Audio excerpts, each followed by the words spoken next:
안녕하세요. 이은비입니다. 11월 2일 시장에서는 어떤 종목들이 주목을 받았는지 정리를 해보는 시간을 갖도록 하겠습니다. 오늘 좀 매매하기가 쉬운 장은 아니었는데 그나마 위메이드 관련주들이 확실한 섹터를 이루면서 그쪽에서는 조금 수익을 많이 보지 않았을까 싶은 장이었습니다. 코스닥은 0.38포인트 하락을 했고 코스피는 대형주들의 흐름이 좋으면서 상승을 하긴 했는데요. 그렇게 썩 좋다 이렇게 말씀드릴 수 있는 장은 아니었던 것 같습니다. 그러면 지금부터는 섹터를 정리해 보겠습니다. 먼저 위메이드 차트를 한번 볼게요. 위메이드가 10월 18일 정도부터 거래가 들어오면서 약간 상승을 하는 듯 하다가 이때죠. 10월 28일 전일 시간외에서 위믹스가 정지가 될 수 있다는 뉴스가 나오면서 시간의 하한가를 기록하고 당일 개파락으로 시작을 해서 큰 폭으로 주가를 마감했습니다. 그리고 나서 이제 옆으로 조금 횡보를 하더니 오늘 좋은 뉴스가 나왔죠. 뉴스를 한번 볼게요. 보시면 위메이드 신한자산운용 키움증권 마이크로소프트로부터 전략적 투자 유치 이렇게 나왔는데 마이크로소프트와 함께 200억 정도의 그거를 받았다고 하죠. 그래서 얘가 상당히 잘 갔는데 위믹스가 거래 정지가 될 것 같다고 했지만 위믹스는 절대 거래 정지가 되지 않을 것이라는 뉴스를 또 내보내면서 오늘 위메이드 관련주인 위메이드 맥스, 위메이드 플레이, 위메이드 모두 좋은 상승을 보여줬습니다. 위메이드 맥스 같은 경우는 장중 상한가를 한 번, 두 번 터치를 했네요.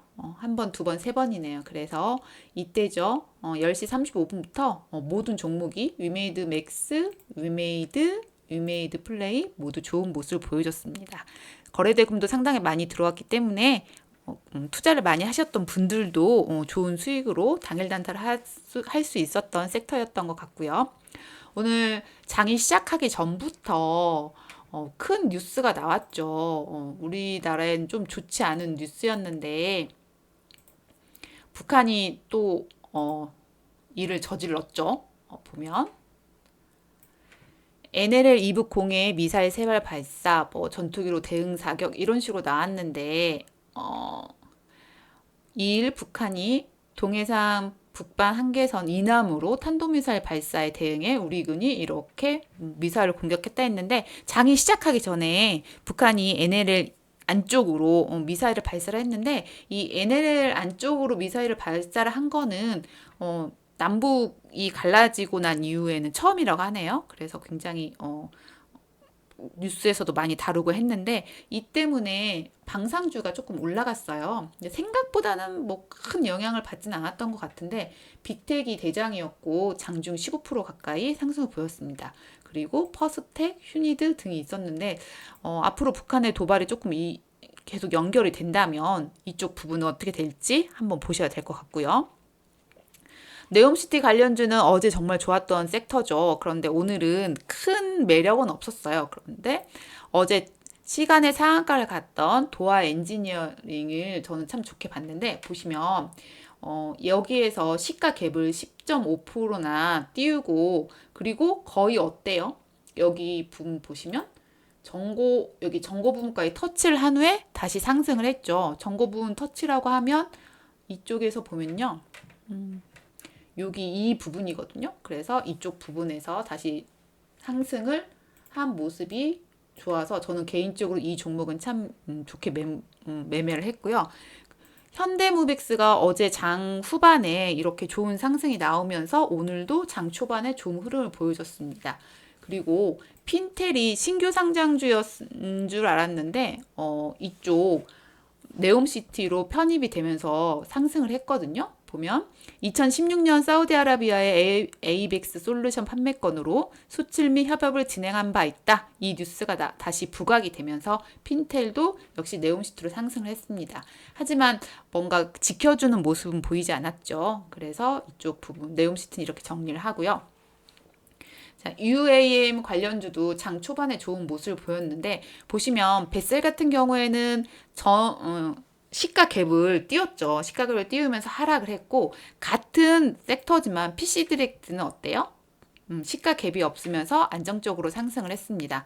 이쪽 뉴스는 어떤 것이 있었냐면 보잉 CEO 방한 앞두고 UAM 관련주 동반 강세다 했는데, 보시면 여기에서 보잉의 CEO 데이비드 카론이 4일 방한을 한다는 소식이 있네요. 그러면 오늘이 2일이니까 내일 어떻게 될지, 와서 어떤 말을 할지가 조금 주목을 해야겠죠. 그래서 UAM 관련주도 시장에 관심을 받았고, 그리고요, 갑자기 다시 고개를 든 유가 관련주들이 있죠. 이렇게 보시면 중앙에너비스가 가장 좋은 모습을 보였는데, 장중에 거의 상한가까지 갔다 오는 모습을 보였습니다. 어떤 뉴스가 있었는지 한번 찾아볼게요. 보시면 이란 사우디 공격 준비 보도에 국제유가가 상승을 했다. 그래서 뭐 이렇게 국제유가가 다시 상승을 하면서 배럴당 86.37달러의 거래를 마감했다고 했는데, 예상이 뭐 150달러를 갈 수도 있다 이런 예상이 나오면서 이쪽 관련주들이 상승을 한 모습입니다. 하지만 예상이니까 그때그때 추이를 보면서 매매를 하시는 게 좋을 것 같고요. 중앙에너비스는 이쪽으로 오늘 장대 양봉이 나오면서 이쪽 전고를 살짝 터치를 해줬는데요. 전고를 넘고 이 앞전 전고까지 간다면 또 다른 모습을 보여줄 수 있다는 생각이 듭니다. 그리고 흥구석유, 한국석유도 같이 올랐고, GSE는 유가 관련주는 아닌데요. 이쪽으로 유가가 가면은 아무래도 천연가스 관련주도 흐름이 있기 때문에 관심 종목에 넣었던 종목입니다. 또 금 관련주도 오랜만에 상승을 했어요. 어떤 뉴스가 있었냐면 엘컴텍 전 세계 중앙은행 50여 년 만에 금 400톤 사재기 현상에 상승을 했다. 요즘에 다른 물가는 많이 올랐는데 금은 가격이 많이 내렸다고 하죠. 그런데 오랜만에 뭐 이렇게 금이 상승할 수도 있다라는 뉴스가 나오면서 대장으로는 IT 엘컴텍이죠. 엘컴텍이 했는데 보시면 꼬리를 많이 달았네요. 27%까지 상승을 한 후에 장 후반에 주가를 밀었는데, 오랜만에 거래대금이 들어온 만큼 어떻게 진행이 될지 한번 지켜보면 좋을 것 같습니다. 오랜만에 반가운 소식이죠. 카카오 관련주들이 상승을 했어요. 카카오뱅크가 무려 장중 18.5%까지 상승을 했는데, 뭐 이렇게 굵직한 종목은 실적이 좋으면 괜찮죠. 그동안 카카오뱅크 악재밖에 없어가지고 보유자분들이 굉장히 속상해 하셨는데, 오늘 카카오뱅크 3분기 영업이익이 1,046억 원으로 전년에 비해서 거의 뭐 50% 가까이 증가를 했네요. 그렇게 카카오뱅크 실적 얘기가 나오면서 카카오뱅크는 장 초반부터 좋은 모습으로 꾸준히 상승을 했고요. 같은 섹터인 카카오페이도 좋은 모습을 보여줬습니다. 그리고 또 이제 신규 상장주가 좋은 모습을 보였는데요.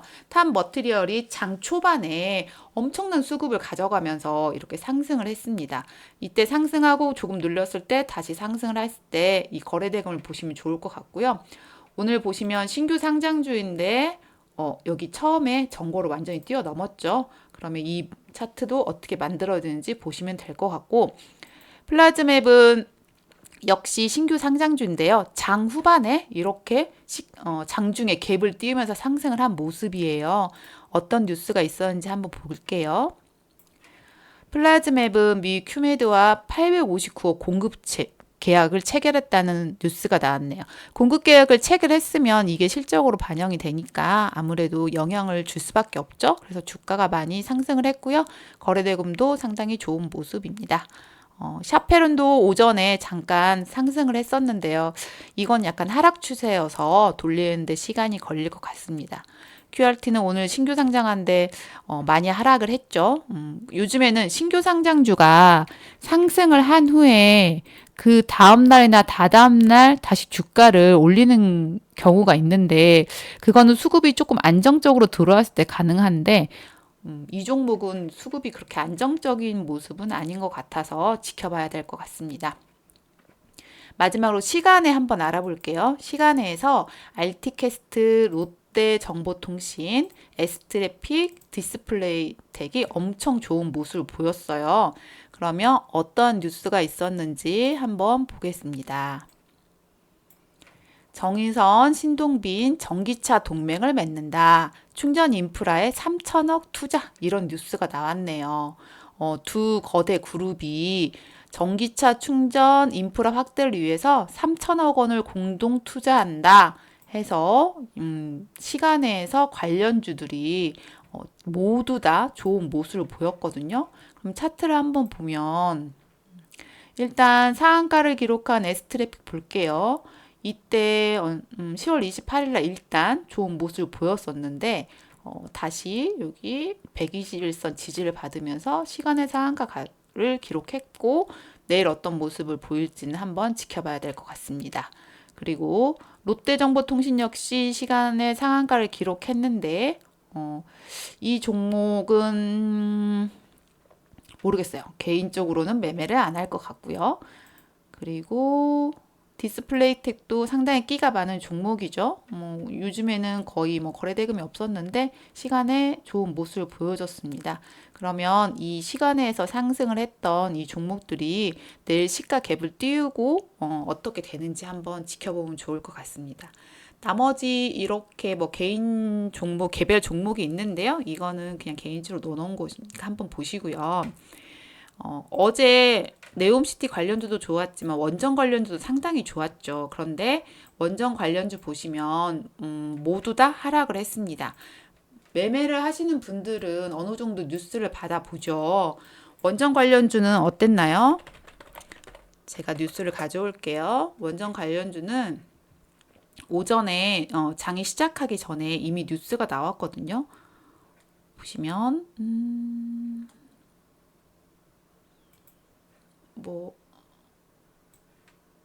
이렇게 보시면 하루 만에 하락 전환 이렇게 했는데 이게 시간이 조금 걸릴 수 있다. 아직 폴란드 수출하는 게 거의 확실된다, 얼마다 이런 뉴스들이 나왔는데 사실 이렇게 딱 열고 봤더니 어느 정도 시간이 걸릴 수 있다라는 뉴스가 나오면서 어제 좋은 모습을 보였던 원전 관련주들이 모두 하락을 했습니다. 그런데 이제 이렇게 한꺼번에 돈이 들어온 섹터는 그냥 종목을 막 죽이진 않거든요.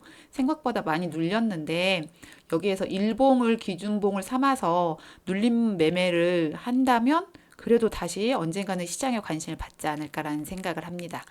11월 2일 시장에 관심을 받았던 종목들은 이 정도 정리를 하면 될 것 같고요. 내일은 어떤 종목이 갈지 또 기대를 하면서 마무리를 하겠습니다. 오늘 하루도 수고하셨습니다.